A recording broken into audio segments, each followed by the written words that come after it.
Hey guys, this is Frank Yecker, and you're listening to Submission Radio. Hey, this is Rich Franklin. What's up, everybody? This is Chris Lieben. This is Diego Sanchez, Randy Couture, Alistair Overeem. Hi, this is Stephen Bonner. This is Don Fry. Hey, I'm Phil, Mr. Wonderful Davis. TJ Dillashaw. You're listening to Submission Radio. Submission Radio. Submission Radio. Submission Radio. You're listening to Submission Radio. Welcome to Submission Radio, episode 170, UFC 228 preview show. It's Wednesday, the 5th of September. Dennis Graf here with Kasper Ozolowski on an exciting time to be Submission Radio cast. A couple of fun announcements before we get into the program. But before we do get into the program, we have quite a lineup for the people at home to get them amped up for UFC 228 this weekend. That's right. Sexy guests, sexy faces, John Morgan, Jimmy Smith, and Tommy Toehold all gracing us with their sexy presence for this week to preview UFC 228. John Morgan kicking off the show to talk about the card, obviously look at some of the other things that's been happening during this week in the MMA world. Tommy Toehold bringing his hilarious brand of humor to make everybody laugh and also excited for UFC 228. And then, of course, Jimmy Smith, the phenomenal, not only UFC color commentator, but analyst that he is, to shed his insight on specifically Darren Till versus Tyron Woodley, also the co-main event between Nicco Montano and Valentina Shevchenko, and just some other fights. Obviously, got to talk about this whole weight cutting situation with him as we kicked off the show last time with Jimmy Smith talking about weight cutting. Guess we got to do it again, right? Because weight cutting is sort of at the forefront of the storylines for UFC 228. So it's a sexy show. And hey, John Morgan in his hometown joining us live from Dallas, Texas. So how exciting is that? I'm pumped.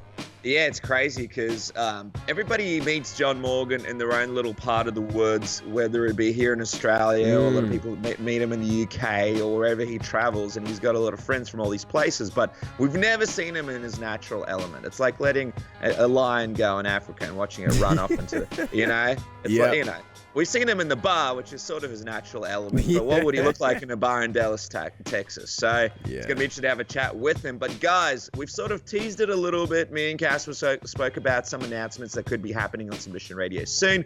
And the big announcement is being announced right now because in the background, me and Casper, we went off to our little lab. We put on our lab coats and we tried to figure out what is the best way for us to deliver you guys some coverage for, that's right, you guessed it, UFC 229, the big Conor McGregor return. And we've come up with some great partners that are going to help us do this cast. We are, of course, announcing the fact that we will be covering UFC 229, the big Conor McGregor Khabib Nurmagomedov fight cast. How good is it to finally let the people know about this? That's right. I'm excited. You got to let everybody know who the sponsors are because we've got two enormous sponsors that are going to be helping us get all the way down there to UFC 229 and deliver this coverage for you guys. And by the way, I feel like we're overdue. The last international show that we did was UFC 214, Jones versus Cormier. A lot of great reviews. It was obviously an honor to go there and cover that event, and all the feedback was that it was great coverage. So I'm excited about this one. But who's helping us along the way, Dennis? Oh, wow. Well, we mentioned it. Two major brands coming on board to help Submission Radio out, which, by the way, I know a lot of people listen to the program, but really is sort of a grassroots local business here out of Melbourne, Australia, that needs the help, of a couple of big brands to get over to a place like Las Vegas. So the first one that I want to mention, and you guys know them from UFC 214, is, of course, Musashi. Guys might remember last time when Musashi helped us to get over to the Jon Jones DC fight. They did an amazing job of getting us over there and helping us deliver the coverage that you guys enjoyed. They are back on board for UFC 229. So excited. I think, Cass, we've spoken about the fact that Musashi is the preferred protein and health products down here and supplement products down here at Submission Radio. I've been using Musashi for years and years and years. It's available for everybody listening across Australia. They're available already made and ready to drink or eat down at all your Woolworths and Coles stores all across Australia. The other people might realize that they're actually a big sponsor of UFC's own Robert Whittaker. That's right. They've gotten behind a local champion, UFC champion, Robert Whittaker. They're working with him to help him with training, to sponsor him, to get him ready for his next big fight. No doubt Kevin Gastelum's going to be fantastic. So they've jumped on board to help us with UFC 229. You guys can check them out at musashi.com.au. Their products are available worldwide. They're like the pit bull of supplements, Cass. They have so many great things. I personally love I love their proteins. It's the only strawberry protein I drink. Can you believe it? I don't drink. Wow. Yeah, I can't drink strawberry proteins usually because they have that disgusting fake strawberry taste. Yeah. Fantastic chocolate. Highly recommended. So many great options. Low carb, low sugar. Exactly what you want if you want to lean up and get your muscle mass up while losing fat. You guys can actually do this. This is fantastic. You guys can go to musashi.com.au right now, and you can do your BMI protein calculator. You put in your age, your gender, your weight, your height, your exercise level, training. It will actually calculate what's going on with you. And that's before you do anything else. On the website, of course, you've got the clearance sale. You can jump online and get all the products. Easy product selector. And again, these are guys that are in bed with Robert Whittaker and the UFC and are supporting locally. And those are the kind of brands we like. They're an Australian brand. They're supporting Submission Radio and helping us get over there. So a big shout out to those guys. We'll be talking about more products, more Musashi stuff. And of course, again, musashi.com.au, Coles and Safeway across Australia. Fantastic Musashi products. So Casper, that is the first brand that is helping Submission Radio get over to UFC 229 and make this thing happen. And again, they will be a part of our coverage. You'll see them before every video. And again, a big thank you to everybody down there, Ross and the whole team down in Musashi for getting behind the product. He's a fan of the program, Cass. He's a fan of the program. He listens to Submission Radio, and they were very, very happy to jump on board and get us over to UFC 229. But are you ready for the second sponsor for Submission Radio, Cass? Do you think the people are ready? I'm pumped, man. This is a sponsor that has previously sponsored Jimmy Crute, Tai Tuivasa. Who is it, man? And they've sponsored UFC events. They sponsored UFC 221 Perth. And now they're sponsoring Submission Radio. It's unbelievable. Again, Submission Radio, we only work with brands that work with the sport, brands that we can get behind. We've used these guys millions of times before. I love these guys, and I'm happy to tell you that the Submission Radio UFC 229 content will be powered. That's right. It will be powered by none other than Air Asia. Boom. I dropped the mic, Cass. Can you believe it? Air Asia has come on board with Submission Radio to sponsor us for UFC 229. Our content will be powered by them. Some information about them is they are a great airline if you guys are looking to fly to a number of destinations. They are Submission Radio's #1 choice of airline. They have cheap flights to over 130 destinations, Cass. Jesus. 130 destinations. And let me massage this a little bit. Let me just get it here just a little bit. It's airasia.com, okay? airasia.com. You can jump on, get your cheap flights. Let me just, I just want to put a little bit of a trail here. I'll leave some crumbs out here, and then you guys can follow in there and check it out yourself. The mega sale, their Air Asia mega sale is back. I'm talking about Australia to Asia from $129. Wow. That's right. $129. I'm talking about Bali for $121. I'm talking about Kuala Lumpur for $131. I'm talking about Phuket for $170. I'm talking about Singapore for $163. I'm talking about for Bangkok for as low as $167. And I am reading this live. This is not something that AirAsia has sent to us. This is not something where they tell us, oh, this is the spiel, let people know about this. They let us do what we want. We went on the side, bang. That is the current deal right now. So anyone can get the deal. I have dinners that are more expensive than that. You can fly to another country for that price. That's insane. Well, this is okay, and this is what I'm telling you. So I'm looking at this 129 deal, and it says book now till the 9th of September. So you guys have a couple of days to jump on this deal. No doubt about it. New deals around the corner.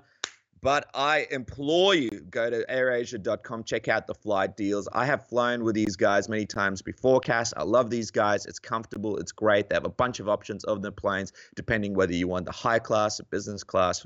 If you want to just chill out in economy like Submission Radio does most of the time, wherever you want to be, AirAsia is the place to go. So check them out, airasia.com. I think one of the most important things that you mentioned and you touched on at the beginning is, and of course, UFC 229, Submission Radio content powered by AirAsia, is the fact that these are guys that not only support the UFC, these are guys that not only support Submission Radio, but these are guys that specifically support local fighters like Jimmy Crute, specifically support local fighters like Tai Tuivasa, and help them make their dreams come true, make their sporting career come true, fly them around, help them out, and You bet you can put the money on it. You can say it right now. You can turn around to your friend or the random guy sitting next to you in the train. AirAsia is working with Submission Radio. The content will be powered by Submission Radio. So, Musashi, again, musashi.com.au, fantastic brand, our #1 protein health supplement, whatever it is. It's delicious. It's great. It's available, Coles and Safeway all across Australia, Woolworths. Online fantastic deals, and they have supported Robert Whittaker and many other MMA initiatives here locally, and AirAsia supporting local fighters, the UFC, and they understand the brand, they understand you fans, they understand MMA, and they want to be a part of it. How great is that, Cass? I love it. And also, fun fact, my dad left today for Manila, bit of a holiday. Ooh. Guess who he's flying with? AirAsia. That's right. So there you go. A lot of love for AirAsia and Musashi. You spoke about reading minds. We can read your minds right now. You're like, where is the UFC 228 content? Where is the UFC 228 preview show? It's around the corner. John Morgan is patiently waiting on the line. We'll be cutting to him in 2 seconds. The comment section was on fire last week. I mentioned it in the previous show, and you guys did an amazing job of jumping on there, giving us your thoughts, giving us your opinions. A lot of positive comments, a lot of good energy. Keep it rolling. Keep the comments coming. I mean, it's the UFC 228 preview show, so you got to give predictions. Give us your thoughts on who's winning this weekend. Is it Woodley? Is it Darren Till? Is it Nicco Montano? Is it Valentina Shevchenko? Zabit Magomedsharipov is fighting on the card. A lot of great cards, a lot of great fights. Jimmy Rivera, John Dodson, heaps of stuff to discuss. And we're going to be discussing it right now with John Morgan. And Dennis, I believe he's on the line. You're about to introduce him. All right, guys. Our next guest is covering UFC 228 in his hometown. Upon arriving home, there was a crowd of proud local supporters in blue polos, bikini-clad women with coolers of icy cold beverages, and the mayor of Dallas there to get his photo up. I'm, of course, talking about our old friend, John Morgan. John, welcome to the program. It's great to have you, man. I appreciate that. I wish I would have known that was going on so I could have been there, man. That sounds like a good time. That was a body double. That sounds like a lot of fun, man. I would have enjoyed that. You're too big of a star now to go attend these things. Like, you know, you're like a world president, so they just send someone else, like, you know, to go there, meet all the people, photo op and everything. But what's it feel like to be in your hometown, man? You're the man on the road. You sometimes joke about how you attend more events than Dana White himself, and he laughs about these things. You're always in, you know, Vegas, this, that. But now you're in your hometown of you know, Dallas, Texas. After seeing the family and coming home, what's sort of the first joint you hit up of food and drinks? And do you celebrate a little bit being in the hometown? Well, that's what's really cool about it, man. I got to bring my wife and kid out here, saw my mom, saw my dad. We came out here a couple days early. And that's fantastic. And actually checked into an Airbnb just a block away from American Airlines Center.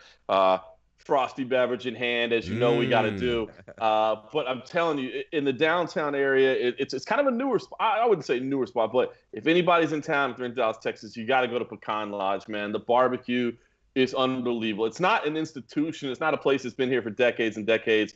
But it's one of the best barbecue restaurants you'll ever eat, man. It's phenomenal. Just around the corner in Deep Ellum, which is a place I grew up, going to bars and music clubs and things like that. So it's fun to be home, man. I really do enjoy it. And dude, I think we got a good card, man. I know that not everybody's maybe not necessarily stoked about, you know, the biggest names on the main card, but I think we got a fight fans card here. So it's fun to be here, man.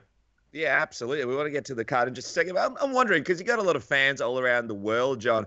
Do you have people coming up from Dallas, sort of from your school, or contacting you from the places you've grown up, sort of letting you know that they've, you know, kept their eye on you and they're sort of proud of what you've been able to do in the MMA space? Pretty much anybody that would have known me in high school and growing up in DeSoto, Texas would have been like, dude, I thought you were dead. You know what I mean? You know, I didn't necessarily follow the straight and narrow on my way up to the path where I'm at now. So yeah, not a lot of home connections. Most of my friends these days are in the MMA space, but it's good to say hello to the couple people that I do still know from the area. But then you come over here to Australia, and in Sydney, there's a nice bottle of fine alcohol waiting for you at your hotel room. You know, I feel like the Australians give you more Mr. love. Worldwide. Anything waiting for Submission Radio? No, nothing. Just the hotel bill. That's about it. So. He's like the pit bull of MMA. He's Mr. Worldwide. Yeah, exactly. Right. Yep. That's why I love you guys. You represent my people down there. Any place I can show up and they got a bottle of liquor waiting for me, they're all right with me. That's right. They know you. Before we talk about UFC 228, John, because obviously there's a lot to talk about, got to bring up UFC 230 because it's still kind of hovering there without a main event. Obviously, people have been suggesting that Jon Jones will be on the card. People think that he knows something that we don't, which is probably very much the case. But what have you heard? In actual facts, what have you heard, or at least rumors? How likely is it that we'll see him on there? Do you think it's realistic?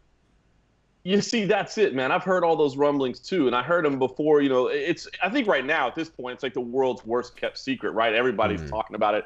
Everybody's throwing the rumblings out there, and I had heard it for a while, but it was one of those things like, hey, man, don't tell anybody, but we're pretty sure Jon Jones is going to get off. And you're like, oh, okay, cool. But man, that sounds great. I'm down for that. I mean, yes, I know it would likely be a non-title headliner based on things that were going on, but man, what a headliner. I mean, who doesn't want to see Jon Jones back in action? So, I was hearing all the same things, and I'm still hearing the same things, but it's just making me a little nervous, man. We're getting awfully close to it, and this USADA thing is tough, man. I believe in USADA, man. I really do. I don't think that everything about USADA is perfect, but I like the concept of it. I like the idea of it. I think there's some changes that need to be made to it, but I do think it's kind of a necessary evil, so to speak, for our sport. But it's situations like this that make it tough. I mean, how do these people know and feel so confident that he's going to be done and everything's going to be done? And we as journalists who are doing our best and asking every chance we get haven't even heard a word. And that bothers me a little bit. So,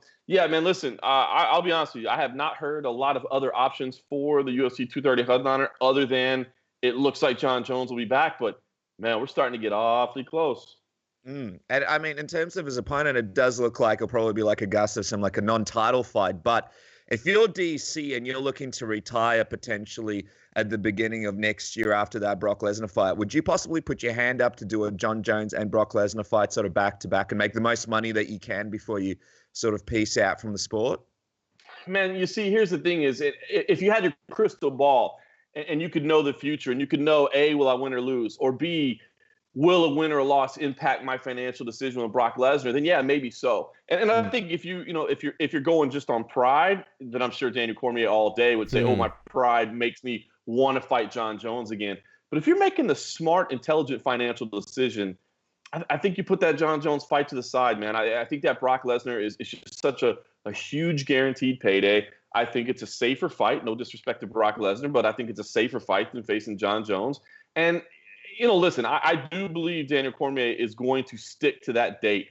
But I mean, if you get out of that Lesnar fight unscathed and you collect a huge paycheck, maybe you could talk the family into letting you have one more against Jon Jones. So listen, there's a lot of arguments to be had, and obviously the stuff this week and them going back and forth at each other again, it just fires the juices right back up where you want to do it, right?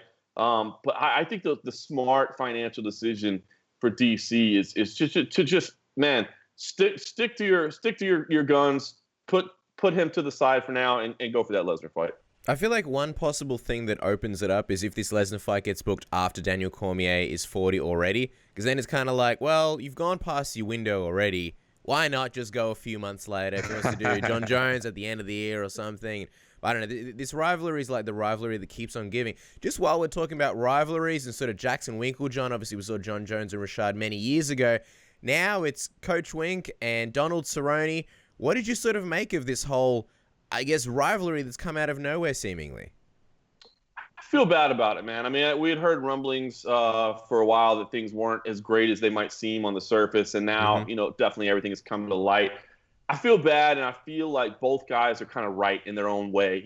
I mean, Cowboy has been there forever, right? And I think he feels like there should be some loyalty, and there definitely should be some loyalty. But at the same time, I don't think Cowboy is that guy that's in the gym every day helping the training partners, helping the young guys, going to corner, the younger generations, that sort of thing. And that's fine. I mean, he's built himself up to a career where he's got his own gym, he's got the ranch that he's built for himself. He brings his partners to him. And I think that works well for him. But, at the same time, that gym still has to continue on. And they've built a huge new facility, and they're trying to do the best they can. And they need to make money, and they need to bring in fresh talent, and they need to bring in fresh blood. So it's one of those situations where I feel like if you really put yourself in either person's point of view and you just, you silence everything out and you think from their point of view, you can see, yep, I see where that guy's coming from. Cowboy, man, I've been here forever. I've been repping your gym forever. Now you guys are going to give away my secrets to my upcoming opponent. Man, I feel betrayed. every right to feel that way. But at the same time, I can see Wink's point of view where he's like, hold on, wait a minute, man. I got a gym to run. You're not here all the time. You're not helping out. You're not doing the things that other people are doing. We got to build this gym move forward. We got to take money in. We've got to sustain this place. I can see that too, So I hate that it's playing out in the public, but I think it was one of those things that had been boiling under the surface for so long that there was just no choice for this thing to finally come out. Yeah, and Wink and Cowboy, both great guys to the media and to all of us. So it's going to be interesting how it plays out. But speaking of Jackson Wink, one of their iconic fighters, Diego Sanchez, will be taking on Craig White. And even though it feels like he's been around forever, John, I mean, he's 36 years old, so I guess he's sort of relatively young. You'd think he'd be about 50 because he's been around forever.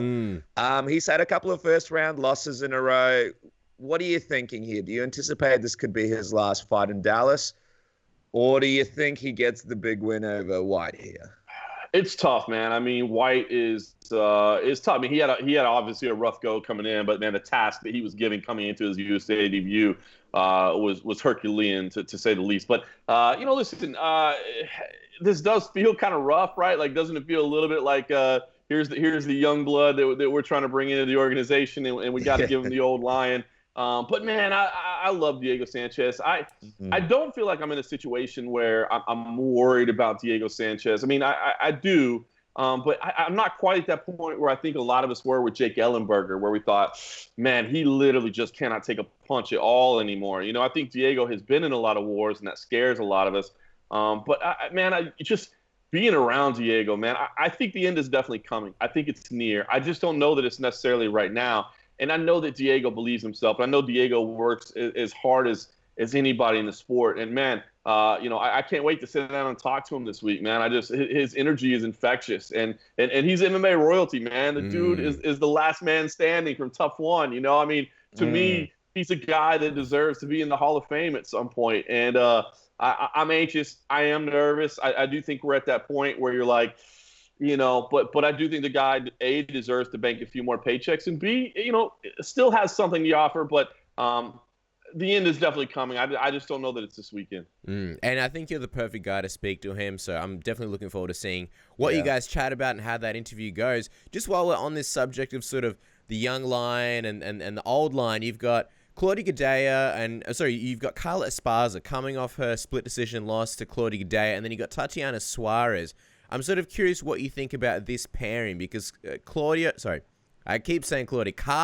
was on somewhat of a resurgence before that Claudia loss, and then now she's sort of being fed to someone else who's younger. Tatiana obviously being the tough winner. She's only 6 fights deep into her career, all wins. She's shown a lot of improvements. What do you think the angle is here? Carla's sort of never really been the UFC's favorite person. Do you think this is a case where they're hoping that Tatiana gets the win over so they can sort of boost the career of Tatiana, the hot young thing on the new thing on the block? I mean, listen, I do think that the UFC realizes, you can't predict matchups, you can't predict outcomes, and you got to be ready for either eventuality. But I will say this, even though you mentioned Esparza was kind of on the come up and then she lost, but I'll say this, I don't think she took a step back in that loss, man. I was actually impressed with the way that she performed there. But I am high on Tatiana Suarez, man. She, to me, looks like a legitimate future champion. So I don't really think this is a situation where you have this, like, unbeatable foe that the UFC is trying to, give the old fighter there and get him out the door. I don't think that's the case at all. I just think this is a real test, because to me, and I'm sure to the UFC, Tatiana Suarez looks like a future title contender. And I think this is one of those matchups like, hey, are our eyes, are we believing what we're seeing, or are we jumping the gun a little bit? Let's put her against a proven commodity like Carla Esparza, who, like I said, yes, came off that loss, but I was impressed even how she performed there, to be honest with you. So, I'll be honest, I had kind of written Carla Esparza off a little bit, man. I thought whether it was a mental thing, whatever it was, I thought she had kind of hit a wall in terms of progression and in terms of performance. And I've been excited with what I've seen of late. But I do believe Tatiana Suarez is a former champion, so I'm really keyed in on this matchup, man. I'm excited for it. Yeah, it's going to be very interesting. It's one of those cards, like you mentioned it, not maybe the biggest name value, but as you go through it fight by fight, you get more and more excited. This man right here, John Dodson, another Jackson Wink veteran, is taking on Jimmy Rivera. And this will be a very, very, very interesting fight. Now, Dodson's maybe slowed down a little bit with age, John, and he may not be the same Dodson that we saw in his prime, but he's still super, super tough, super quick, super exciting. And Rivera is going to be trying to bounce back from this loss to Moraes, which sort of set him back a little bit. What do you think happens here? And if Rivera is able to get a big signature win, do you think it throws him back into sort of the title picture and what's going on in the division? I think so, man. How exciting is this division right now, right? I mean, there's so many fantastic names, and you're right. I think Dodson, I wouldn't say, I mean, I guess maybe he has lost a step, but what's funny is he was so many steps ahead of everybody in terms of speed.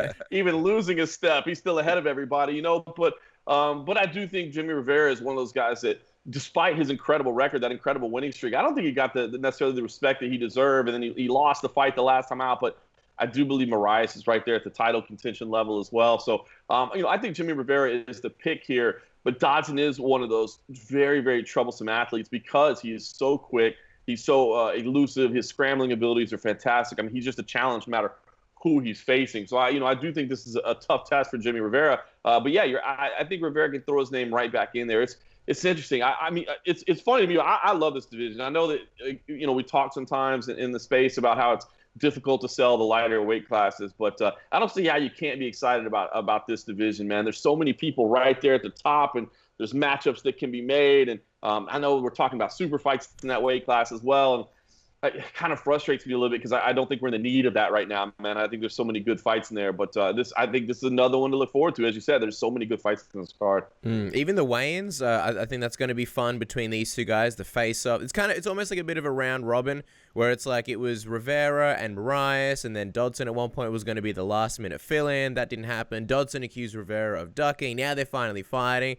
So I like how this has all come together. But in a fight where there's no bad blood needed whatsoever, Zabit Magomedsharipov is the guy that obviously the UFC are getting behind. Do you anticipate a highlight reel finish here for Zabit over Brandon Davis? And what kind of potential do you think he has to go sort of in this featherweight division? I know in his last fight, some people thought, he really slowed down there at the end. But in terms of the ceiling, what are you expecting for this guy? I think Zabit's incredible, man. I really do. I've been very, very high on him. I do think he's a future champion as well. I think somebody you want to keep your eyes on. Interesting that the Yair Rodriguez fight didn't happen. I mean, they've been trying to put that fight together forever. I mean, Beat's been asking for him. I remember his fight in Shanghai, China. I remember him telling me afterwards, he's like, I want Yair Rodriguez. I mean, they've been trying to put this fight together for quite some time. Kudos to Davis, man. This dude really is willing to fight anybody, anywhere, anytime. I mean, to step in on short notice against Beat, much respect to him.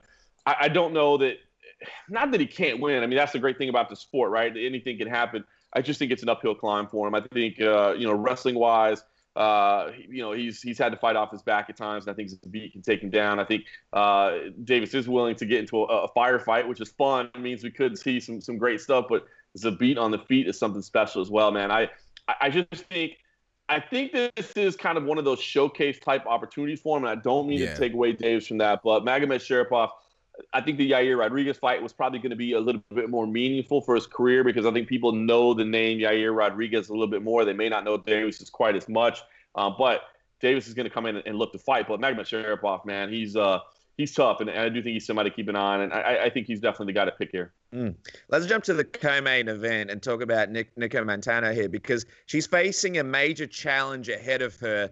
To many, they kind of feel like Valentina's almost already won this belt because of how dominant she is and because of the fact that Nicco hasn't really had a great relationship with fans. She kind of disappeared for a while. A lot of people accused her of ducking and all this stuff. There wasn't really much transparency in the fact that she was recovering from injuries, and she wasn't really doing many interviews. So going into this fight, how much of a chance are you giving her to keeping her title here? It's a tough spot, man, and there's no doubt about it. I do think that a lot of people look at Valentina Shevchenko as the uncrowned champ of the division, and I think rightfully so. But Montano has been the underdog, and you do have to say that about her. I know that sounds like a cliche, and it is a cliche in some ways. I mean, it's just a way to kind of talk about the fight. Well, she's come back. But you look at the names she beat in the tough tournament. It's impressive, man. It's veterans of the sport. I mean, it's real challengers. It's not any fillers. I mean, she beat legitimate fighters on her way to beating Roxanne Modafferi, who again is a legitimate fighter as well. I just don't know that any of them are Shevchenko. I think Shevchenko is a cut above. I don't want to count out Montano. I do feel bad for the way she's been treated. I do think that she didn't necessarily get a fair shake along the way. I think that, Shevchenko was part to blame for that. I don't know if she knew the truth or not, but she sure was putting the screws on in the media, man. She was putting the pressure on, with the social media posts and this and that. Maybe she didn't know the truth. Maybe she was just frustrated. I feel bad for Montano in this situation. Seems like a sweet girl. Cannot, again, fault her for the path that she took, man. 14 seed.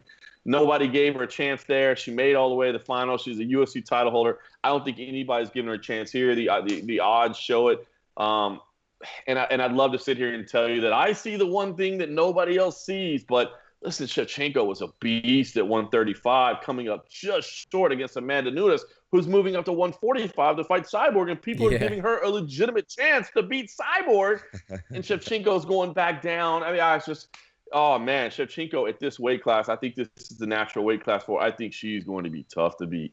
What do you think Shevchenko, assuming she does become champion, and that's a complete hypothetical, no disrespect to Nicco, but what do you think it does for the 125 division having her as champion? Because I feel like this 125 division, it's lacked a little bit direction, and I think Shevchenko will kind of give it that. But do you think she's someone that can carry division? And I'm not about to compare her to, say, like a Ronda Rousey, or necessarily Chris Cyborg, but we've seen when champs are dominant, especially like a Chris Cyborg, they can carry divisions themselves. What do you think Shevchenko sort of being champion does for the division? I think it helps out a lot. No disrespect to Montano for that, but I think it does help it out a lot. I think Shevchenko, I think people like her, man. I think, number one, her fighting style is impressive. I think, she presents herself well on social media. She's sharing things about her shooting guns and out of the leg. And I don't know, man. She just, for whatever reason, I mean, it's hard for me to say, hey, here's what the casual fan thinks. But what I always go back to is, I'm a website operator. I get to see the traffic behind the scenes. People click on Shevchenko. So that tells me that people are into Shevchenko. And I think it's understandable why. And I think she's a fantastic fighter. So I think it would be a good thing for the weight class. It is one of those weird weight classes. I mean, I think every division that started on tough has that little, settling in period. And anytime you add a new weight class, it's hard. You just don't realize. And that's what's frustrating sometimes because, the finale of tough could be the number 1 and number 2 fighters in the weight class, but you don't really know it yet. You kind of need everything to settle in and see what everybody proves. So I think Shevchenko, should she be able to win this fight against Montano, I think it'd be great for the division. I think she would be a great representative. And I think, when people came into the division, whether it be 115ers coming up, 135ers dropping, natural flyweight signed to the division, I think it will give people a nice measuring tool to see where they fill out. So I think, honestly, it would be a good thing for the division. Let's jump to one half of the main event, because during Fight Week, Woodley basically said he'd be down to be a 4-division champion. That includes being champion in 165, 175, 185. And this is, of course, the response to the rumors that maybe the UFC eliminating the current welterweight division and instead going to the 155, 165, 175, 185 classes. I'm just wondering, John, how close is that rumor to actually being true? Has the UFC, from what you understand, have they actually even discussed this kind of thing? Is this something that could possibly happen in the near future? I mean, I asked Dana about it back, when Liverpool, I think it was, when I asked him about it, I believe, and he was just like, no. And I'm like, well, wait a minute, it would help you. It would help you out a lot because, you're instituting an interim title fight, and you would have 2 new title fights, and he was like, nah, I'm good. I've talked to Dana for a long time about this, and I'll be honest, I haven't been for the longest time, but I am now in support of adding these divisions. I was kind of the same way as Dana for a long time, to be honest with you. I didn't think necessarily we wanted to split these titles up because of the talent depth and the weight classes, but also I never thought it made sense when George St. Pierre was the long reigning champion. You know what I mean? You don't take one of your biggest stars and one of your longest reigning champions and make his division go away. That doesn't make sense, I think, from a marketing perspective. I think now, no disrespect to Tyron, but I don't think he's the most popular champion in UFC history. I don't think him and the UFC necessarily get along that great. So if ever there was a time to get rid of a division that a champion is reigning over. And again, you wouldn't take his belt away. I think what you would do is just tell Tyron, hey, listen, we're getting rid of 170, but we will either give you your belt at 165 or 175. You tell us, which one do you want? And you can take either one, and then you can go win whatever you want after that. So you wouldn't strip him or anything like that. But I am in support of it. I will say this. I don't like the idea of people that say it'll fit, adding these weight classes will fix weight cutting, because it won't. There are still other issues out there that need to be addressed. So I like the idea of adding it, because I think there's so many fighters at 155 and 170, and I think that 165 and 175 would help out a lot. I don't think it'll fix weight cutting. So to answer your question, man, every indication I've ever got from Dana is that he's not interested. And I'll be honest with you, every indication I've ever gotten from the matchmakers behind the scenes, they're not really all that excited about adding it either, because remember, and this is the downside of adding divisions that people do forget about, and you do have to weigh in. Every division that you add means less fights that you have available in the other divisions. There's only so many events, and I know people talk about oversaturation and too many UFC events. Don't forget, when you add things in, you got to take things away from other weight classes. So by adding a new division, now you're taking things off the schedule for other fighters. And I know the matchmakers are already pulling their hair out with all these people getting added from the Contender Series. They don't even have enough spots for them. So I don't see that happening anytime soon. All right. Well, while we're talking about weight, obviously one of the biggest question marks this weekend, it's not even about the fight. It's about Darren Till's weight. Will he make the weight? Won't he make the weight? And by the way, kudos to you during that media scrum where you sort of pointed out to Darren and asked him in a very good, smooth, classic John Morgan way, but hey, man, you look kind of miserable. What is it like training at the PI? And are you always this miserable? And he's talking about like, oh, man, I'd love a fucking cheeky McDonald's. And it's like the worst Darren Till accent just now. But by the way, he's talking about McDonald's and how he'd like to have all these cheat meals. And I'm not about to suggest that a guy like Darren Till is going to miss weight because he's going to duck out and get a Big Mac. I don't think that's going to happen. He understands what's on the line. But from what you gauge about him and him kind of being a bit of a fish out of water, going to the PI for this first time, and it's his biggest fight ever, and he's training in different surroundings, what do you sort of gauge about whether he makes weight or whether he doesn't make weight? And by the way, the PI may seem great, but we've seen fighters like Chiesa and Kevin Lee who train there and they still miss weight. So it's not a foregone conclusion that he does make it. Well, and here's the other interesting part about it. When we asked him what the biggest advantage of the PI was, he didn't say anything about nutrition. He talked about recovery, which is fair. I mean, the recovery there is fantastic, but he didn't even talk about, nutrition, they've got me on point. Listen, I'll never doubt a fighter. I mean, he swears I'm going to make weight, and he said, I cannot wait to get on that scale and give a double middle finger to every last one of y'all because I'm going to make this weight. But I do think it's scary. I mean, I was in Liverpool. I did see him miss. Now, there were some extenuating circumstances. I still don't think we know all the facts around those extenuating circumstances, to be honest. I mean, he spent some time in the hospital with his girlfriend and, said there were some personal things going on. But I think it's a very real concern. I mean, even Darren Till, as you said in that media day, he admitted, he's like, look, I'm not long for this weight class. I've got maybe 2 fights left, and I'm out of here for middleweight. So I think it's a legitimate question. I really do. I mean, in my heart, I think he's going to make it. I do think that, he has been at the PI. He has had a chef with him. They've been focused on nutrition. They've been focused on his weight cut. He knows as well as anybody else what's at stake here. He's not, dancing around it and pretending like, it's not a big deal. I mean, he gets it. I'm a big dude, but he says he's going to make it. So I guess I would say I'm cautiously optimistic that, yes, he's going to make it. He's given his word. He says he's going to. But I don't think it's out of the realm of possibility for people to question it. And I think even he admits like he's annoyed by it. But I don't think he says like it's not fair. You know what I mean? Like, I didn't make it last time. Like, I think even he understands. Like, yeah. So I guess I don't think it's going to be easy, man. I will say, I saw him last week in Las Vegas. He didn't look a lot smaller to me. He looked like he still had some weight to cut. So I think it's going to be a hard week for him. But I'll say he's going to make it. But I will say, man, it's a legitimate question. All right. Well, give us your prediction for this one, because it's going to be a very, very interesting fight. Obviously, there's a bit of a size difference. Woodley's done well to keep his title. Do you think he remains champion after this one? Such a coin flip to me, man. I'm not going to lie about it. And I love the fact, I don't know if you guys caught that part too, where, I asked Darren, like, what's a trait? What's something special about Tyron? What makes him great? And he didn't say anything about his wrestling. He didn't say anything about his power. He didn't say anything about his speed. He talked about his intelligence and how he breaks down fighters. And I thought that was awesome. Like, man, you see it too.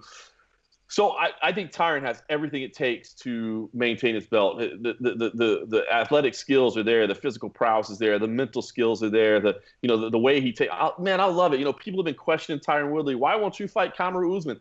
I love the fact that Tyron says, look, man, I've been studying for this guy. I've been preparing for this guy. Like, I don't want to have to fight that guy on one day notice. I'm a professional. So I think Tyron has everything it takes to win this fight.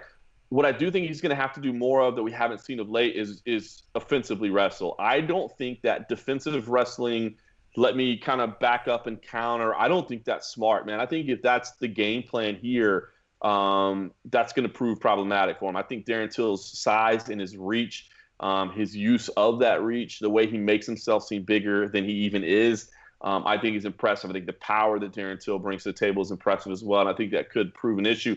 Whereas, against Wonder Boy, even though Wonder Boy does have some spectacular knockouts, I don't think he packs the same kind of natural power that Darren Till does. So, man, I every time I think about this fight, I think about it the other way. I think, I think in my head, the smart play is Tyron Woodley. He's the proven commodity. He's such a professional. He's been on the stage. He has broken down mentally the best fighters in the game. I have no doubt that he's got an incredible game plan. So I feel like the smart play here is Tyron Woodley, but I feel like Darren Till is so live, man. I feel like he has the tools it takes to win this fight. He just can't make any mistakes, because if he does, Tyron will capitalize. All right, guys. Well, it's going to be a fun weekend. Make sure to follow Jon on his UFC 228 coverage and listen to the MMA Roadshow. You got to do it. Some of the finest banter and beer drinking during fight week. You got exclusive interviews and obviously surprise guests with cold coffee. There he is, the beer with cold coffee. Ken Hathaway can be found there. And of course, go to MMAJunkie.com. Check out some of the greatest coverage out there and follow the man on Twitter at MMAJunkieJon. Always love having you on here, man. Thank you so much for jumping on with us. Thank you, guys. Hey, this is Tony Okagui Ferguson, and you guys listen to Submission Radio. Keep tuning in, guys. Fight fans, UFC 228 is this weekend, and holy shit am I excited about this card. 2 title fights, a great set of prelims, the undercard has got some big names on it, but let's be honest, the thing we're all wanting to see, it's not even happening on the fight night itself. We all want to know, can Darren Till make weight? Everybody saw the stare down. Till looked to be roughly 3 feet taller than Woodley and about 379 pounds. In a day and age where everybody's cutting ridiculously extreme amounts of weight, but they're not allowed to use IVs to rehydrate themselves, we've got all kinds of issues. People missing cards, people going to the hospital. It's a fucking mess. Remember all the good stuff I just said about this card a minute ago? It kind of goes to shit if that title fight falls apart. Now, Kamaru Usman is going to make weight and be ready to fill in if need be for that main event. But if you think Tyron Woodley's going to fight Usman on about 10 seconds notice, I've got some tickets to an Elite XC show I'd like to sell you. We need Darren Till to make weight. I know he's sick of hearing people talk about it. I'm sure he's sick of people asking about it. He's probably physically sick because he's bringing his body to the brink of death just to have a size advantage in a fight. It's just a really shit week for Darren Till. Now, I won't pretend to be a weight-cutting expert, but I can think of a bunch of ways to make weight that are a lot easier than losing as much of that liquid that makes your organs work from your body as possible. Number one, you could try to bribe the commission. How has nobody ever thought about that? I mean, you could eat whatever the fuck you want all week, and then just show up, make weight, and then kick the shit out of whoever it is you're fighting. Given there are some risks to this strategy, like the commission would almost certainly shut you down and then call the police, and you'd probably go to prison. But hey, what's worse, prison or death? Maybe it's prison, so let's move on. Number two, manipulate the scale. Again, how are we never seeing this in MMA? You're telling me you can't get a hold of that scale before the weigh-ins and do a little trickery? Especially a digital scale. We got people who are hacking fucking massive telecom companies, but you're telling me that you can't hire a guy to hack a fucking scale? I find that hard to believe. Or you can just lean on your towel, or have a buddy who's standing nearby lift you up a bit. It's really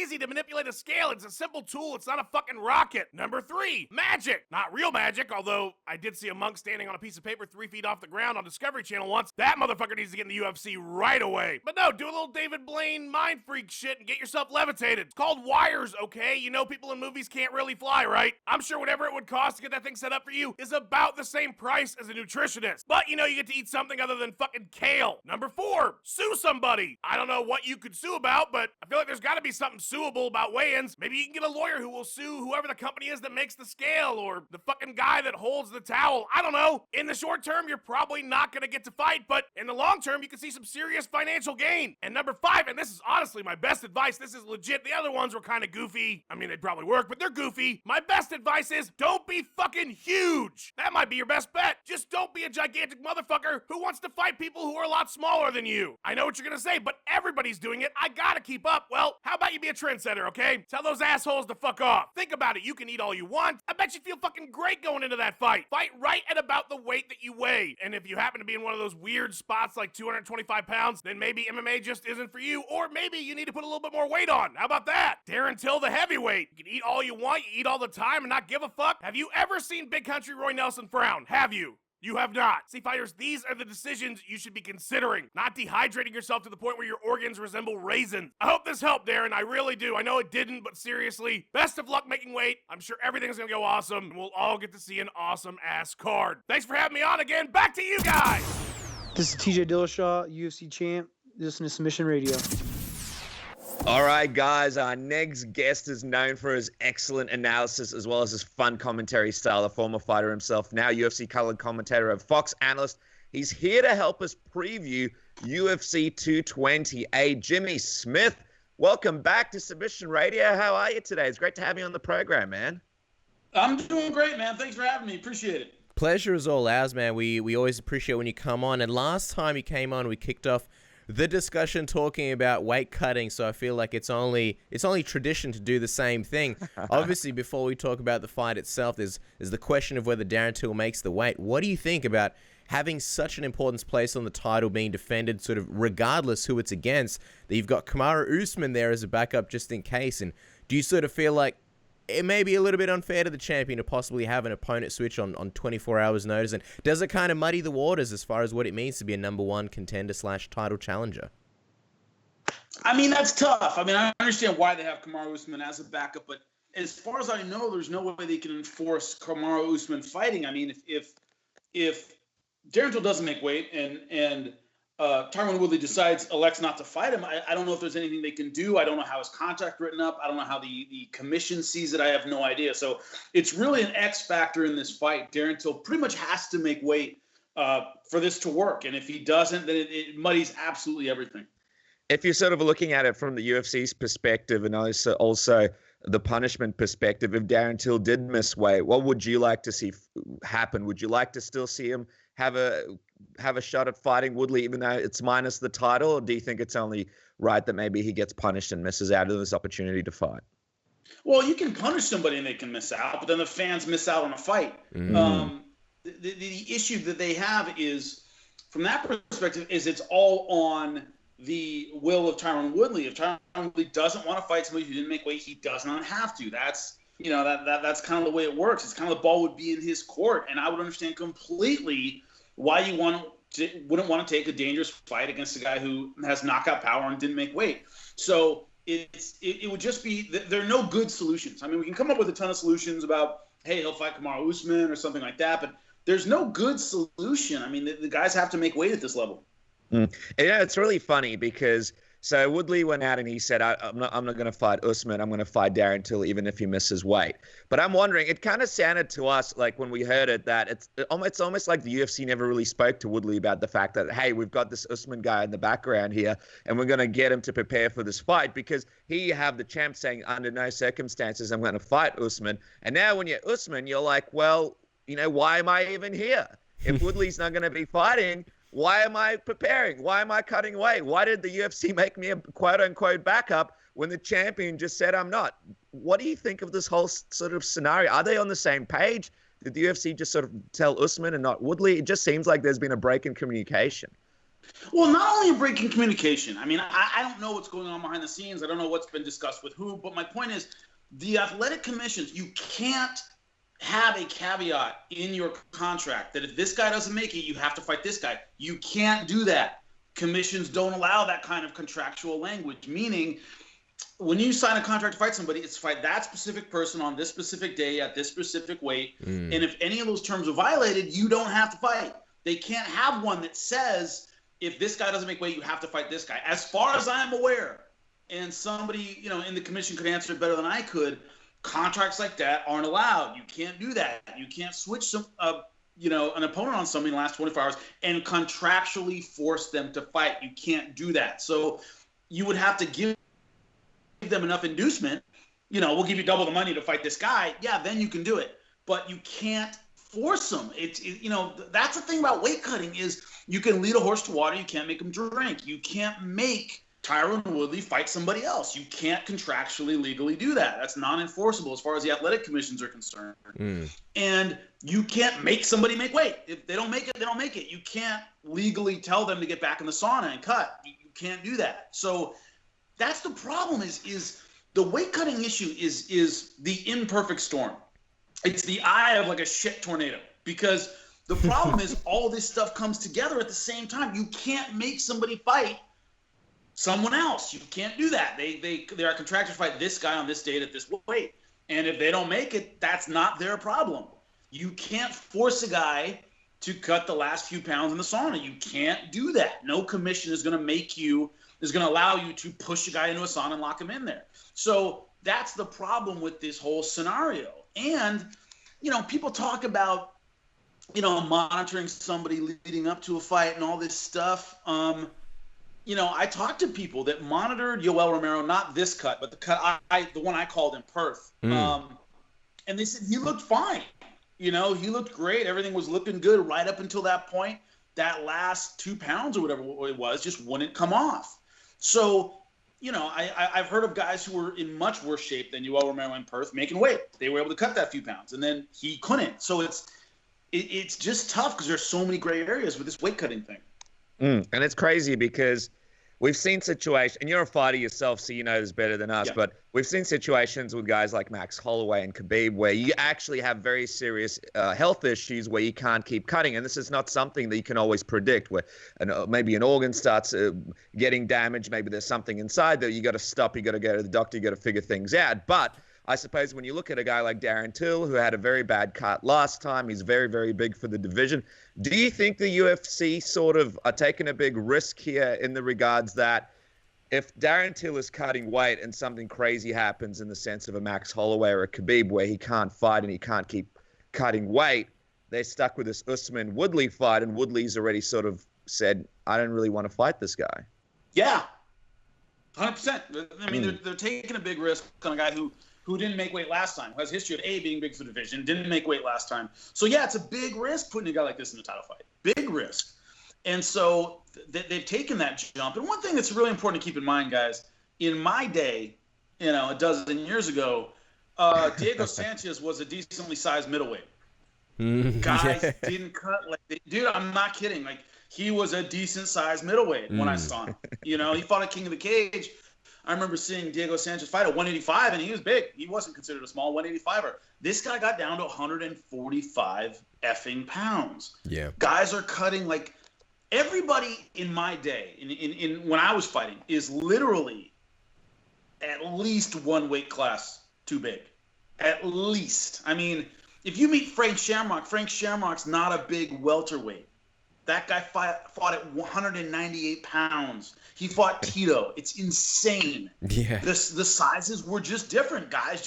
Pat Miletich is not even a big 55er today. And he was the 170-pound champ. That guy's a legend. And, he couldn't beat a decent-sized 55er today, size-wise. So that's one thing that's really changed in the last 10 years or so, is guys are cutting weight that was unfathomable 10 years ago. They're just really walking the razor's edge. I guess what's interesting about this fight is you've got Darren Till, who's sort of accustomed to normally training at home, here for the biggest fight of his life. He's gone over to the UFC PI, which theoretically is excellent. But I imagine for a fighter, it's a bit weird of a transition to sort of be in a completely different surroundings, different routine. I know you sort of don't, and he sort of admitted when he was doing a media scrum that, yeah, he's a little bit over this camp, because unlike at home, you can't just go home, relax, forget about training. It's 24 hours, media obligations, this, that. I know you sort of don't have a crystal ball, and neither does anyone, but what are you expecting from this weight cut? As a fighter, is there anything you've noticed that would sort of lead you in any direction into believing something?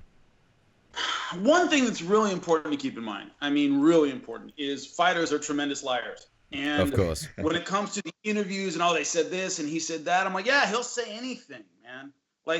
They're supposed to. I've had fighters that were, I feel great, I feel wonderful, that they got off camera and started limping. I've literally seen that with my own eyes. Guys that couldn't walk a flight of steps, who sat there in an interview and said it was the best camp of their life and they feel great. So always take all pre-fight talk with a grain of salt. Is change good in the another important thing to keep in mind when you're looking at Darren Till is this is really his third big dance, man. Cowboy put him on the map. Obviously, close fight against Wonderboy. Those were both at home. He's not used to the big lights, big fights, media obligations, doing all this stuff. So that's, one of the X factors in his fights is Tyron Woodley is used to these kind of fights. He's used to fighting everywhere. He's used to fighting as the champion. He's used to big fights. Darren Till really isn't. And how he handles that, people talk about interviews and this and that, and hey man, you wanted to be famous until you got famous, and now it's a pain in the ass. You deal with that all the time. Everybody wants attention. I want big fights. I want this. I want this guy. I want that guy. Guess what? You got to do a lot of interviews. You got to do a lot of media. You got to talk to a lot of people. You have to do photo shoots, and you want to be famous. This is famous. So how he adjusts to that might be big. So when you look at Darren Till as a title challenger, what specifically about his game do you think could potentially give Tyron Woodley some problems here? He's slick, but it's a short-range slick. Wonderboy Thompson's a slick fighter. Obviously, Tyron Woodley fought him twice, beat him once, got one draw. But he's more of a kicker. He's more of an outside guy. He's more of a range guy. Darren Till can knock you out from pretty short range. He has some nasty elbows. You can get in that grappler's range and be pretty close to him, and he'll throw off a combination that'll put you on your butt. That's what he's great at. So it's kind of similar to a Wonderboy Thompson fight, except the range is different. He can hurt you from a lot closer. So that's the combination that's going to give Tyron Woodley problems. And I was going to say that the height and reach, the crazy thing is you mentioned Wonderboy, stats-wise, and I'm sure you know this, they're pretty much the same reach, same height, but Darren just looks so much bigger. And I think obviously the difference is how much he cuts and how much he puts back on. How effectively do you think Darren sort of can use that against Woodley? Because sort of I see some theories floating around that with Darren, because of his Muay Thai background, he's got some very good trips. If he can sort of keep Woodley scrambling, maybe use some of those trips, maybe even fire off some knees, it can sort of it can potentially wear on Woodley in the later rounds. It certainly could, but I think the difference here is what he's able to do, because he's more of a puncher than a kicker. He's able to use his feet defensively and angle and circle a lot, so much the way Wonderboy did. But Wonderboy has to use his feet offensively as well as move around. Darren Till tends to use his hands a little bit more. Knees, trips, anything where you're getting into that clinch kind of range, that wrestling kind of range, that's where Till has to watch out. He doesn't want to get in a tripping, scrambling battle with a guy who's been grappling his entire life. Scrambling is what Tyron Woodley's been doing for years. So I don't think he wants to get in that kind of game. I think he wants to have a mid-range, throw a lot of punches, a lot of volume, give a guy like Tyron Woodley, who wants to come in and bang and wants to use his wrestling, a lot of landmines in that short and medium range. That's going to be the important part of his game to me. It seems though Tyron's biggest threat on the feet is his overhand right. Against a striker of Till's caliber, though, how much success do you think Woodley might have with that overhand right? And if he can't land it, do you see him having any other tools on the feet that might come out during the fight? The thing to me, this is a kind of a classic, if he does everything he knows how to do, he can win kind of fight for Tyron Woodley. He's a fantastic wrestler. He doesn't have a great overhand right, but it's his ability to mix it up and change it up and turn it into a grappling match, and use his clinch work and all this stuff that he's able to do that make him so dangerous. If he decides to go out there and prove a point and kind of like, I've been overlooked and I've had time off and I'm going to starch this guy. If he decides to fight that way, that's exactly what Darren Till wants. And so if you're Tyron Woodley, you have a great overhand right.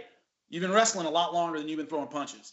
And so I think he'll be more effective with that overhand right when he catches Darren Till in a scramble, when he's taking him down a little bit and wearing him down, when he starts frustrating Darren Till, and Darren Till takes risks on the feet because he spent the first couple rounds on his butt getting hammered, then he might take a risk and run into an overhand right. I think that's the important part.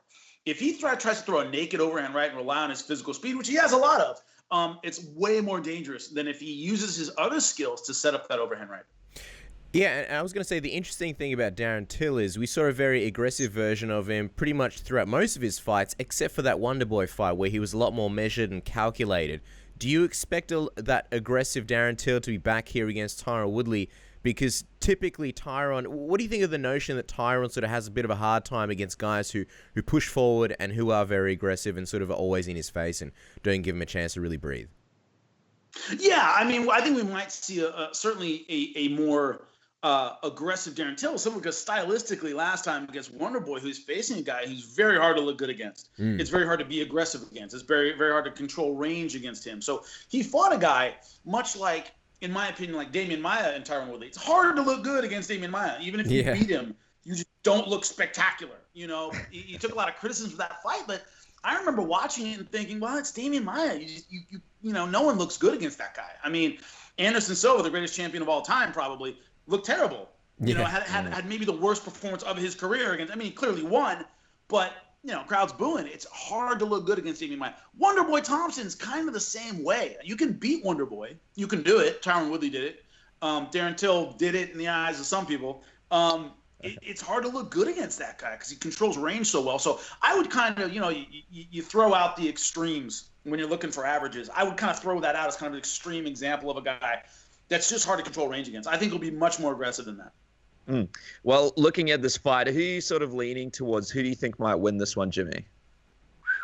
There's so many X factors in this fight. I'm leaning toward Tyron Woodley simply because I tend to favor the guy who can do more, and he can do more than Darren Till. But long time off, feeling disrespected. I don't like the idea of Tyron Woodley going out and fighting an emotional fight. I think that would be death for him. So the way he's conducted himself before this fight, he seems a little emotional. He seems a little worked up. You know, the haters, you know, I'm going to show them and everybody. I don't like that kind of language because I don't think he wants to go out there and pardon my language, measure dicks and go, I'm going to knock you out. I'm going to knock you out. I'm serious. I don't like the idea that he's going to go out there and go, I'm going to knock you out. I'm going to knock you out and trade with the guy. I don't like the idea that he might walk in emotional. Tactically, and with his skill set, even with the time off, I think he has all the tools to beat Darren Till. If he goes in there emotionally trying to prove a point with a banger with great reach, that's a recipe for disaster. So in a sense, I'm leaning toward Tyron Woodley. I think it's his to lose. If he goes out and fights the wrong kind of way, he could give it up and get knocked out.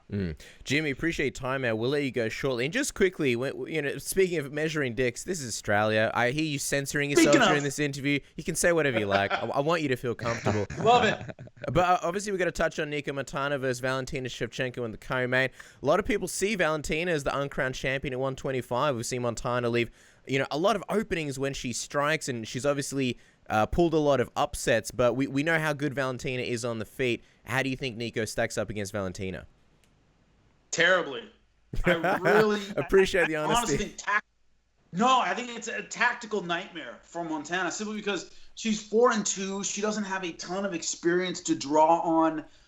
Roxanne Modafferi, who was, you know, a lot of people forget was a last-minute replacement for that fight, is the biggest name of her career. It was a very, very close fight.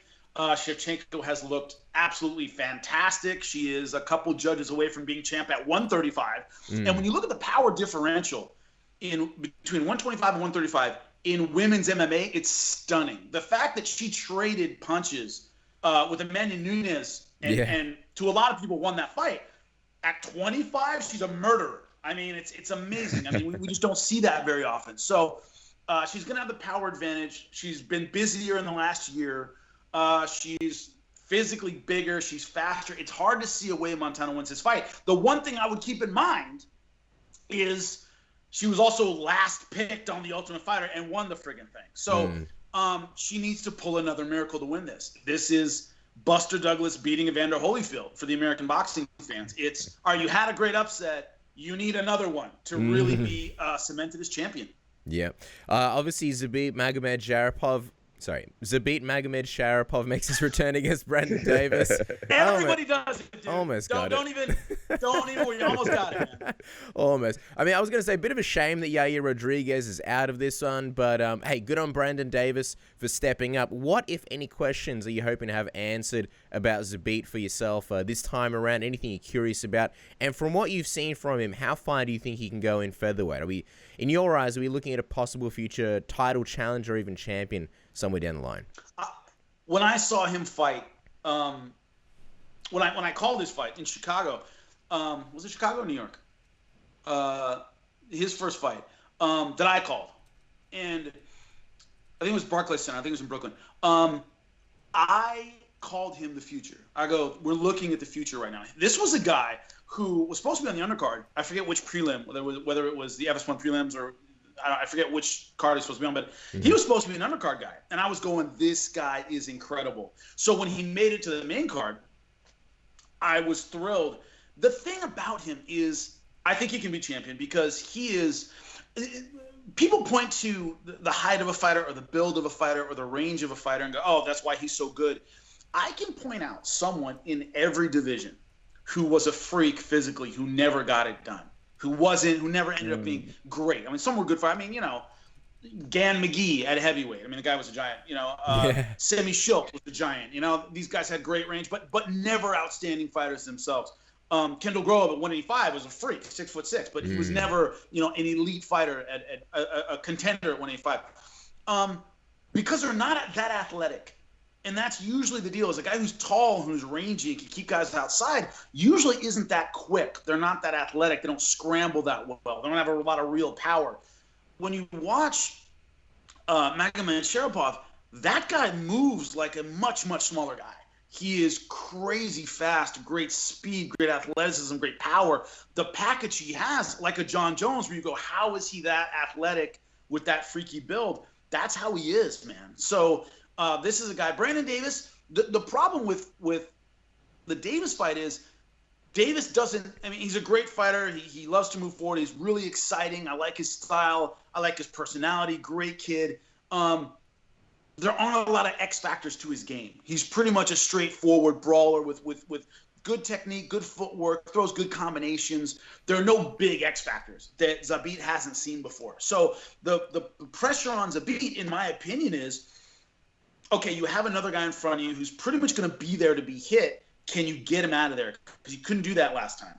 I was really high on the kid. He clearly won the fight. He did fantastic, but he couldn't get his opponent out of there. So will he kind of turn it up and try to put on more of a show and show everybody that I've arrived? Because Brandon Davis is there to be hit. And so that's kind of my question leading into that fight. But physical talent and ability, the kid has everything. I feel like there's so many questions to be answered in this event. So many veterans on the card. Yeah. Any other fights that you're sort of looking forward to, Jimmy, on the card that sort of have sparked your interest? There's a lot of great guys on there like John Dodson, even the Diego Sanchez that you mentioned. I would say Dodson Rivera. Dodson Rivera is a big one just because Rivera, there's an interesting behind-the-scenes story.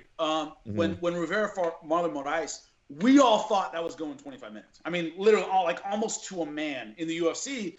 When we were talking about that fight, we thought Marlon Moraes with Jimmy Rivera was going to go 25 minutes. And by the time it started, it was like midnight. And remember, 25 minutes on TV is about an hour of actual work for us because, interviews and, in between rounds and all that stuff. So we were like dying by this point. It was a really long night.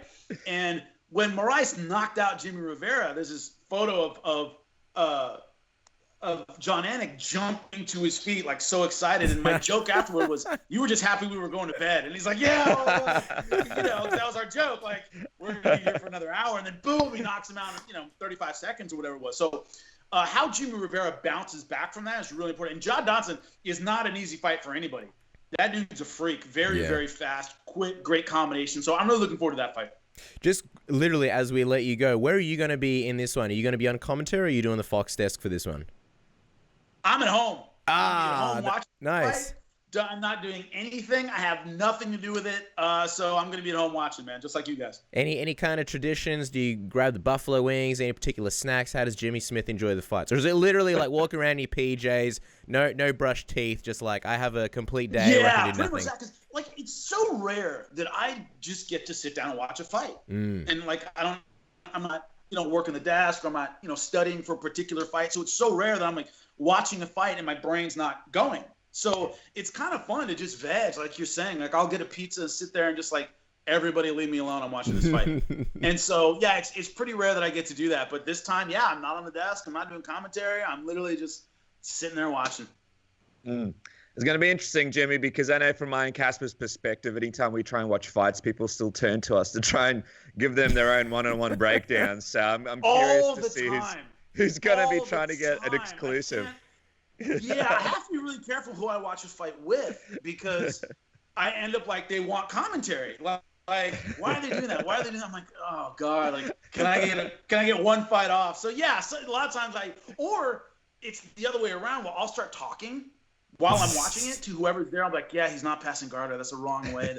And they'll start like looking at me like he's giving commentary because I start breaking down the fight. I can't help it. It's part of my It's part of my DNA now. I hope you watch it alone. I mean that in the nicest way possible. I hope you watch it alone so that no one always bothers do. you. Yeah. All right, guys. I almost always watch them alone. Yeah. I hope you get a nice break. You deserve it.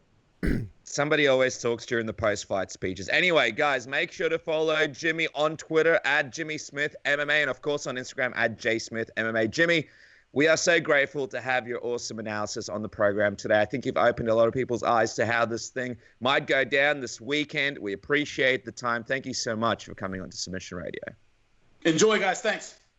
And there you go, guys. The lovable Jimmy Smith. I'm happy for him. I'm genuinely happy that he's going to be chilling at home, hopefully by himself, relaxing, enjoying fights. I saw the goatee was shaved off. I feel like it's almost part of his uniform when he does commentary or works the Fox desk. So no goatee means Jimmy's going to be at home chilling. And he went off there. He got passionate. We're talking about the weight cutting, some of these fights there. I love it. This is what I live for from these interviews, from this discussion. Hopefully you guys got excited. Make sure to drop your comments in the comment section below. If you're tuning in here on YouTube, give us some predictions. See who you guys think is winning the fights. Is it Woodley? Is it Till? Is it Montano? Is it Shevchenko? Zabit Magomedsharipov? Is it Jimmy Rivera? Is it John Dodson?